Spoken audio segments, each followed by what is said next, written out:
start with Philcom India.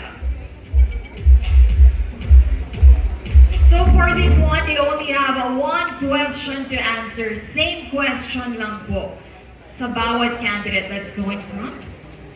Okay, how are you, Philcom India? I'm doing fine. But my voice Okay na yung is... weight dito, no? Medyo mahirap, pero kaya ba? Kayang-kaya. Kaya-kaya. I think it's because also of the weather, no?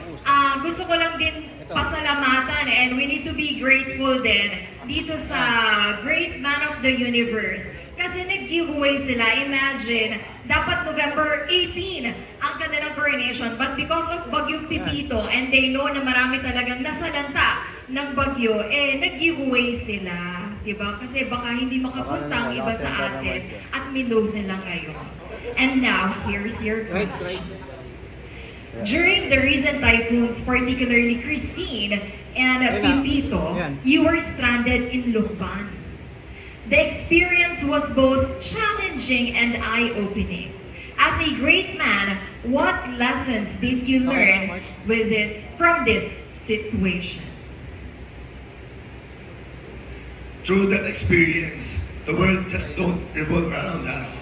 We may be stranded, miss the travel, but the other part of the country, the people are suffering and badly hit by that super typhoon. And I pray to stay safe, everyone.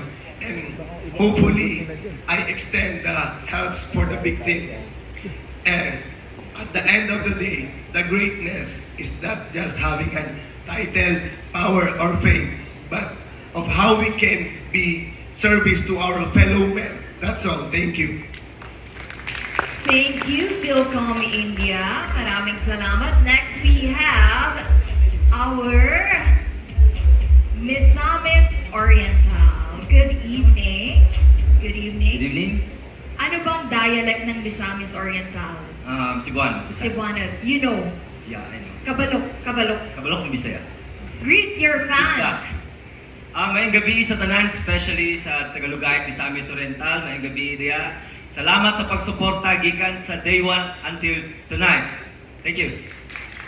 Okay, Misamis Oriental, during the recent typhoons, particularly Christine and Pipito, you were stranded in Lukban. The experience was both challenging and eye-opening. As a great man, what lessons did you learn in this situation? Unity and resilience are the things that I've learned all throughout my great man journey. Seeing how my 24 candidates helping each other, supporting each other despite of our differences was such a good aspect that is worth to be cherished. And this is to testify that our differences is not a hindrance to camaraderie. And that is why as a spokesperson, I want to encourage everyone that no matter what ethnicity, skin color, culture, and how challenging life is, we must unite together because I always believe that we all have the same aim. And that aim is to be more inclusive and more diverse country that will unite the universe. One for all for one. No one left behind. Thank you. Thank you, Misamis Oriental.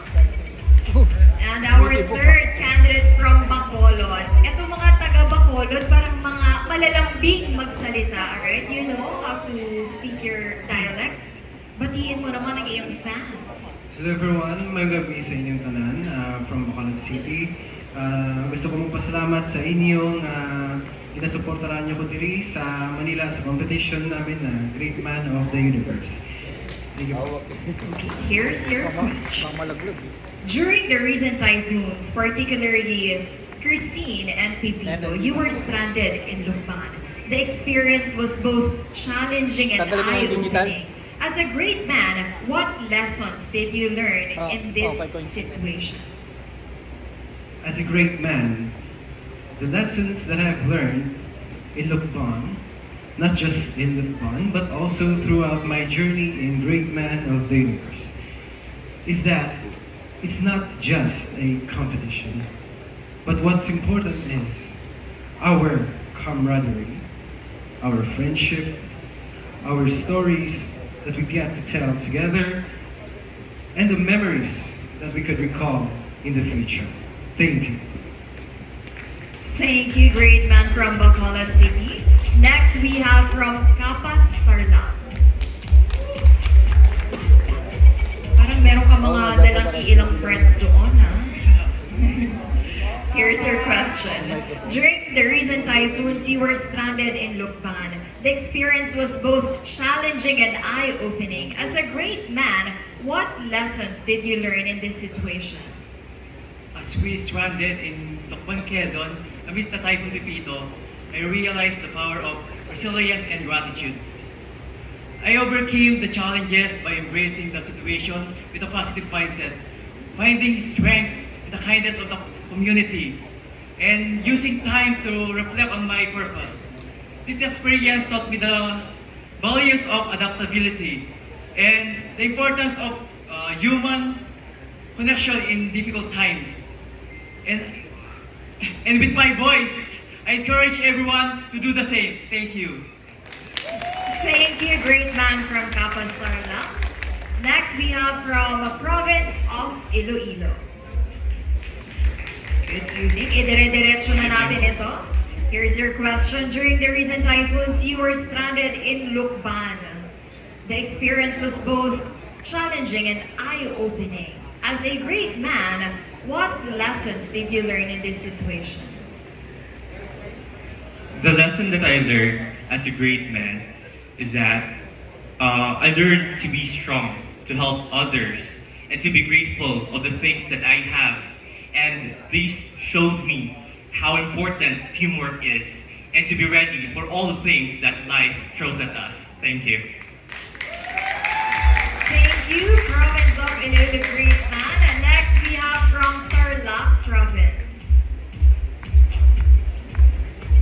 Are you ready? Okay. During the recent typhoons, you were stranded in Lukban. The experience were both challenging and eye-opening. As a great man, what lessons did you learn in this situation? We, great man of the universe, Philippines, have faced lots of difficulties and challenges throughout our journey. Especially when we are in Lukban.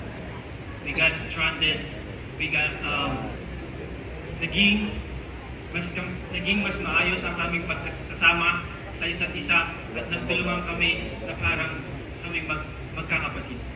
At ang aking natutunan ay ang pagiging unity ng bawat isa. Maraming salamat. Thank you, great man from Tarlac province.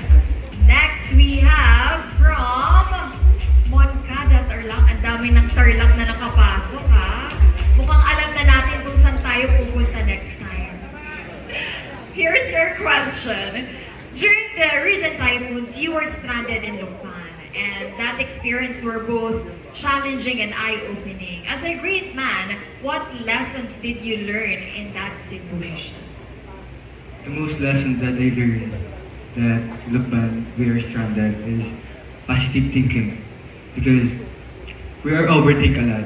In our family, we overthink. And I stand here before you to highlight the importance of mental health.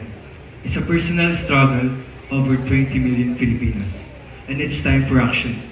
According to the Republic Act 11036, or the National Mental Health Policy, was a significant stride. But our mission continues. Empowering education is key.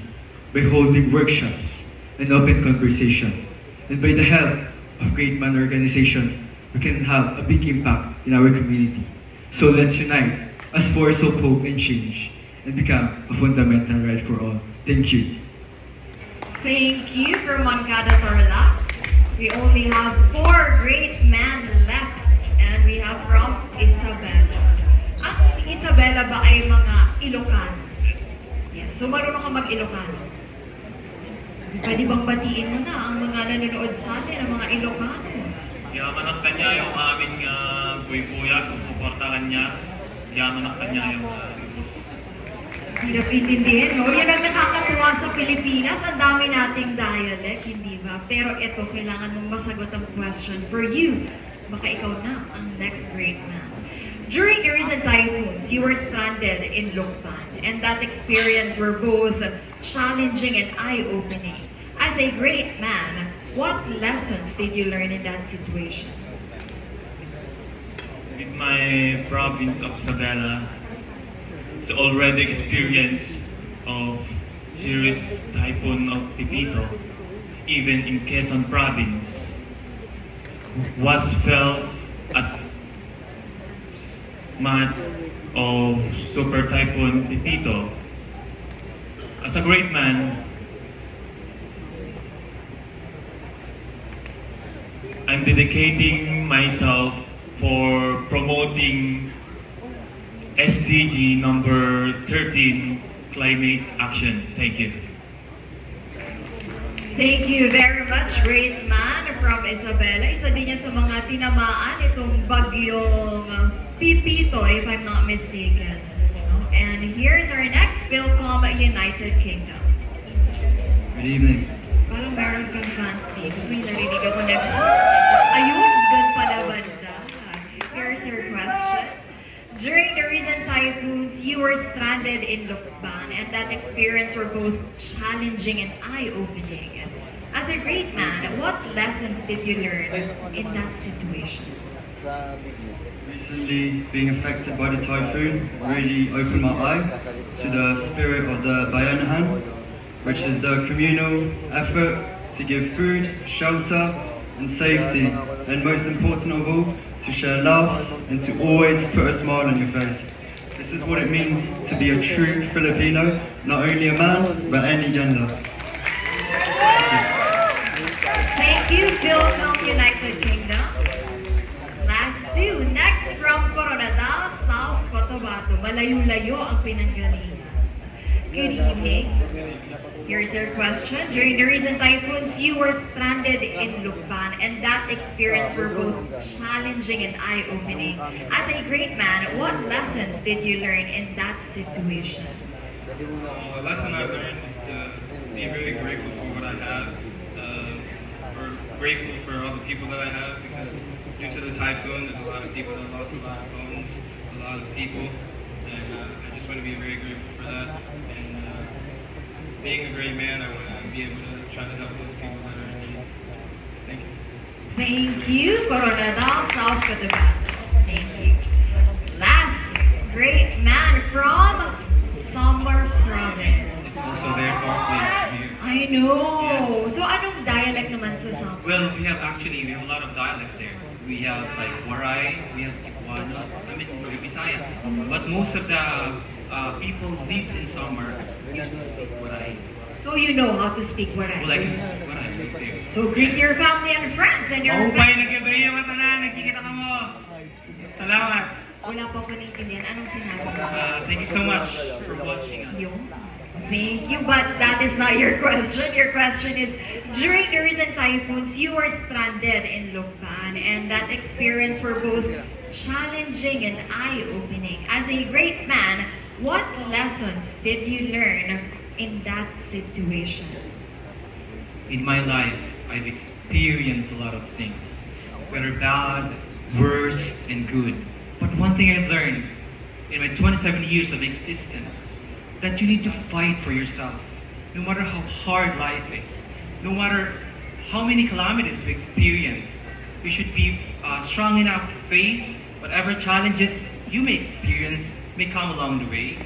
And always be positive, believe in yourself, be proud of yourself, trust yourself. Because I always believe that every after the rain, there's always a rainbow. Thank you. Thank you so much, Samar Province. And that concludes our final question, our 11 great men of the Universe Philippines. Palakpakan naman po natin sila. So that is the final question. Maya-maya naman po malalaman na natin sino ba ang makakapag-uwi ng corona. Who is the next great man of the Universe Philippines and will compete in the international competition. But mind you guys, the 11 great men were all winners. Kaya naman palakpakan natin sila. And I just want to remind you that today is World Hello Day. So just a simple hello